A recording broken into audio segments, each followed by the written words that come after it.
Abakulembeze mu munisipaali y'Ekira bakedde kulambula enguudo ezigenda okukolebwa mu nteekateeka ya Kampala Metropolitan.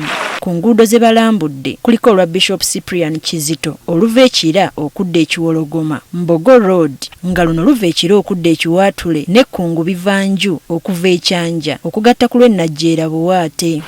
Wabula ku nguudo zino ezisinga zisangiddwa ng'abantu baazimba mu bibangirizi byazo oba road reserve. Tubadde kwaliko Najera Heights wali nawungu olaba nti yazimba bubi ate nga omuntu gw'amazzi kugenda kukola ki okuyita. Abakulembeze balaze essanyu nti ku bantu 100 abalina ebizimbe n'ettaka mu kibangirizi ky'enguudo ebitundu 75 ku 100 bamaze okutuuka ku nzikiriziganya nabo. Nabo tutambudde okuva Ekiwologoma, Kira, Najjeera, Kkungu Bivanju n'enguudo endala tetuli bubi. Abantu basanyufu era abantu basayininze naye kati tubadde tugenda tulanamu ku bizibu ebitonotono ebyo byetaaga okulaba omuntu ku muntu.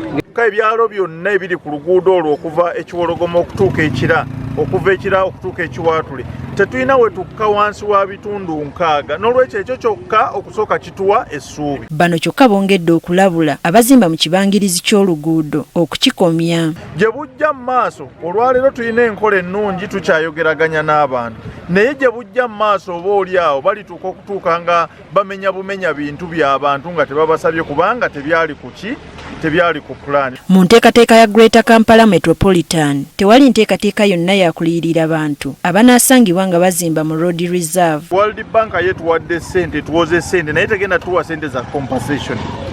N'olwekyo tubakubira omulanga bannaffe mwenna bannakira ate ne bannabawakisa okutwaliza awamu nti omukisa guno omunene nnyo gwe tufunye era gwe tubasaba bannaye mubeere nga mukozesa mutuwe obuwugiro buno bwe tusaba tusobole okukola enguudo zino tufune naffe ku kire ey'omulembe. Kilomita ezisoba mu 22 mu munisipaali ya Kira ze zisuubirwa okukolebwa mu feezi esooka.